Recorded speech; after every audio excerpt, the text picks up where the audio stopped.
If you want to see an NBA coach who looks like he's completely out of answers, just take one look at Doug Christie. That was him on the sideline after the Kings got blasted by 33 points at home by the Atlanta Hawks. And let's be real, this wasn't even a full-strength Hawks team. They didn't have Trae Young. Yet, they still walked into Sacramento and handed the Kings a 33-point beatdown like it was nothing. And if that actually surprises you, then you probably haven't been watching the Kings this year. Because in a league where you've got the Nets struggling, the Pelicans up and down, the hospital Pacers fighting for survival, and even the Wizards being the Wizards, somehow the Sacramento Kings still managed to look like the most helpless team in the entire NBA. And honestly, it doesn't even feel close anymore. If you want more inside takes on NBA chaos like this, make sure to hit that subscribe button and join the squad. You won't want to miss what's coming next. See the other bad teams? At least they have excuses, injuries, young rosters, the Pelicans being, well, the Pelicans. But the Kings? This is a franchise that just a few years ago was finally in the best spot they'd been in for decades.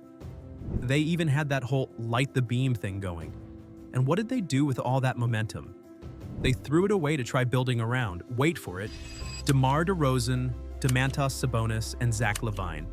Three guys who are basically traffic cones on defense, and two of them can't even shoot, and apparently DeRozan can't score anymore either, if you watched his latest game against the Hawks. And when I say they're the most pathetic team in the NBA, just check out their last 4 games. Actually, scratch that, you have to see it. Over that stretch, the Kings were 31st in defense, 31st in net rating, and 29th in offensive rating, only slightly ahead of the hospital Pacers.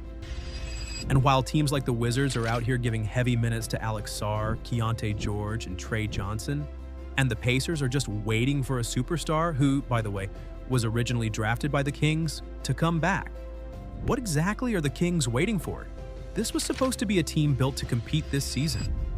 Compete for what? Nobody really knows. Everyone laughed at this roster before the season, I know I did, but I at least expected them to stumble to a miserable 35 wins. I thought they'd be at least somewhat competitive, considering their top 6 players have all been in the league for a decade. But no, they're not competitive. They're not even mediocre. They're worse. And unfortunately, this mess is entirely on them. Take a look at the Kings' top 6 players in total minutes from the 2022 season. Now compare it to this season. They went from a young, exciting, fast-paced core built around 2 all-star point guards to a collection of players who are past their prime and didn't even win anything when they were at their best. And that's not a knock on Russ, he made the finals. But everyone else? They've been losers when it mattered most. And for some reason, the Kings decided this was the core they were going to build around. And like I said, this is all on them. Since 2006, the Sacramento Kings have had exactly 2 seasons above .500, and those 2 seasons, they came back-to-back. The only 2 full seasons Mike Brown was their head coach. After taking the Kings from 30 wins in 2022 to 48 in 2023, and then following that with 46 wins, the Kings fired him just 30 games into his 3rd season. A franchise that was perfectly comfortable being awful for almost 2 decades couldn't even give the man half a season. Steve Kerr summed it up perfectly after the firing. When you think about where that franchise was before Mike got there, it's really shocking, and he wasn't wrong. Just look at what Mike Brown is doing in New York right now, turning them into one of the best offenses in the league. He gave the Kings the 2 best seasons they'd had in 20 years, and they canned him before the All-Star break. Then there's De'Aaron Fox finally speaking out after being traded. You fire the coach and you don't do an interview, so all the blame was on me. Did it weigh on me? No, I don't give a. But the fact you're supposed to be protecting your player and you let that happen? I felt the organization didn't have my back. And that right there is the real problem with the Kings. The franchise is rotten. Mike Brown was the best coach they've had in my lifetime. De'Aaron Fox was their franchise player, and both of them got thrown under the bus. And to make it even worse, they somehow convinced themselves that the Chicago Bulls, with Zach LaVine and DeMar DeRozan, were a blueprint worth copying in the Western Conference. Because apparently their logic was, if a team can't even make the Eastern Conference playoffs, let's try bringing them to the tougher West. And it's not just the big moves, every little move has been ridiculous. Trading 2 second-round picks for Jonas Valanciunas halfway through last year, only to flip him again for arguably the worst player in the NBA just to save cap space, or trading a second-round pick for Jake LaRavia, only to watch him walk in free agency anyway. And then you've got fans chanting for Keon Ellis to get on the floor. Doug Christie isn't off the hook either. Sure, he's been handed a terrible roster, but he had the chance to give Ellis real minutes.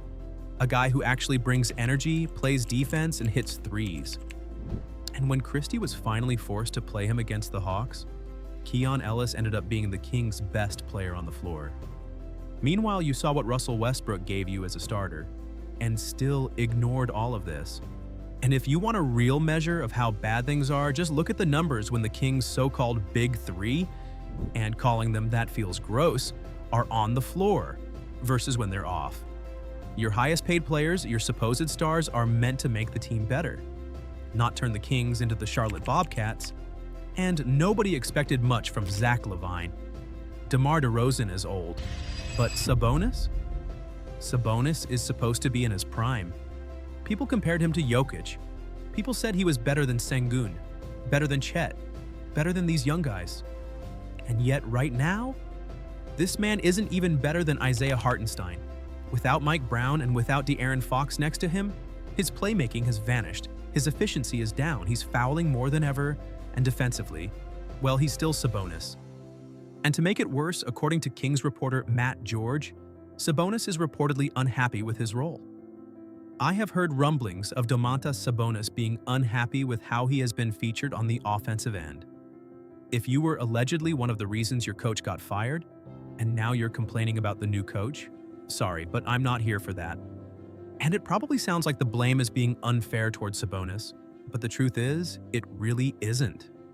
On this Kings team, aside from Russ, Keon Ellis, the rookies, and Malik Monk, who the team has been actively trying to trade and has even had his role reduced, almost everyone else shares responsibility, from the starters all the way down to the bench players who have struggled to make an impact. The franchise claimed that it wanted to be competitive this season, to at least challenge the top teams in the league.